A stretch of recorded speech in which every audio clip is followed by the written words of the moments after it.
Hello दोस्तों, आज मैं बहुत दिनों के बाद आप लोगों के सामने अपने चैनल पर आया हूं और आप लोगों को बहुत बहुत स्वागत करता हूं। दोस्तों, आज मैं यूपीएससी लेवल के कुछ जीएस के खास क्वेश्चन लेकर आया हूं जो फिजिक्स से रिलेटेड है। इस तरह के क्वेश्चन में अक्सर स्टूडेंट अटक जाते हैं और चूंकि यूपीएससी लेवल में हल्की सी ऑब्जेक्टिव पूछा नहीं जाता, उसमें गहराई होता है, तो मैं कुछ चुनिंदा क्वेश्चन को आपके सामने डील करूंगा जो आपको आगामी होने वाली परीक्षाओं में आपको बहुत ही लाभदायक सिद्ध होगी। ये यूपीएससी लेवल के जो विद्यार्थी हैं, यूपीएससी का जो तैयारी करते हैं, उनके लिए भी बहुत फायदेमंद होगी। और जिनको आईएएस बनने में जीएस में फिजिक्स के क्वेश्चन अटकाते हैं, उनको सोल्व करने में सहायता होगी। साथ ही साथ छोटे मोटे जो स्टाफ सिलेक्शन कमीशन, रेलवेज का तैयारी करने वाले हैं, एनडीए की तैयारी करने वाले, उनको भी फायदेमंद होगी। तो दोस्तों, आज मैं कुछ चुनिंदा क्वेश्चन लाया हूं, वो मैं आपके सामने रखता हूं। इसके पहले आपसे निवेदन है कि आपने अभी तक मेरे चैनल को सब्सक्राइब नहीं किया तो प्लीज सब्सक्राइब कर लें, तब बेल आइकन को दबा लें, जिससे इसके बाद आने वाली वीडियो का नोटिफिकेशन आपको मिलते रहेगा। तो चलिए दोस्तों, आज के क्वेश्चन को मैं आपके सामने रखता हूं और उसका आंसर को भी एक्सप्लेन करूंगा। तो चलिए दोस्तों, पहला क्वेश्चन आपके सामने। तो प्रश्न है, तारों की टिमटिमाहट का कारण क्या है? तो आपके सामने ऑप्शन हैं। ए, तारे रुक रुक कर प्रकाश उत्सर्जित करते हैं। बी, पृथ्वी का वायुमंडल तारे से उत्सर्जित प्रकाश का अवशोषण करता है। और सी, पृथ्वी के वायुमंडल का अपवर्तनांक अस्थिर है। तो इसका आंसर क्या होंगे?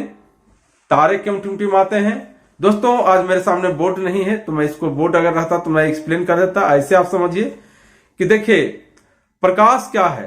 प्रकाश हमेशा सीधी रेखा में गमन करती है, और जब प्रकाश की किरणें एक माध्यम से दूसरे माध्यम में प्रवेश करती है तो उसके मार्ग में परिवर्तन आता है। ये तो आप लोग क्लास 10 में पढ़े हैं, प्रकाश के अपवर्तन में, कि प्रकाश की किरण एक माध्यम से दूसरे माध्यम में चलती है तो क्या होती है?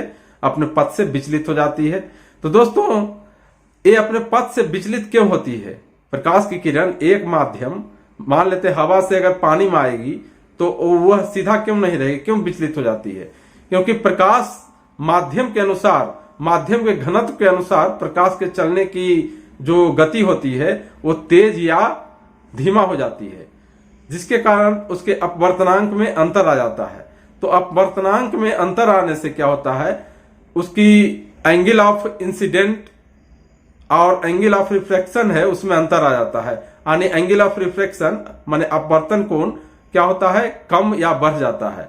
जब प्रकाश की किरण सघन माध्यम से विरल माध्यम से सघन माध्यम में प्रवेश करती है तो अभिलंब की ओर मुड़ती है, तथा सघन माध्यम से विरल माध्यम में जाती है, यानी डेंस से रेयर में जाती है तो अभिलंब से दूर भागती है। ये सारी बातें होती है माध्यम के अलग अलग डेंसिटी के कारण और उसमें प्रकाश के गति का अलग अलग होने के कारण, जिससे उसके अपवर्तनांक में अंतर होती है। अब सोचिए, प्रकाश अगर तारा से चल रही है तो कई माध्यम से होकर गुजरती है जिसका अपवर्तनांक अलग अलग है। इसलिए सीधे रूप से प्रकाश हमारी आंखों में नहीं पहुंचकर, चूंकि प्रकाश अलग अलग माध्यम में अलग अलग दिशा में मुड़ जाती है, उसका स्पीड भी कमता बढ़ता रहता है, इसलिए वो सीधी नहीं दिखाई देकर जिस सोर्स से चल रही है वो सोर्स हमें कभी क्लियर दिखाई देता है, कभी क्लियर दिखाई नहीं देता, जिसी को टिमटिमाहट कहते हैं। यानी प्रकाश सीधा पहुंचता ही नहीं है, अपने अलग अलग माध्यम से घूमकर पहुंचता है। और प्रकाश के इस घटना के कारण, यानी अपवर्तनांक में अंतर आने के कारण ही तारे टिमटिमाते हैं। तो दोस्तों, इसका सही आंसर क्या होगा? तो इसका सही आंसर होगा सी, पृथ्वी के वायुमंडल का अपवर्तनांक अस्थिर है। यानी refractive index of atmosphere in different layer of earth are different, so stars twinkle. बहुत बहुत धन्यवाद।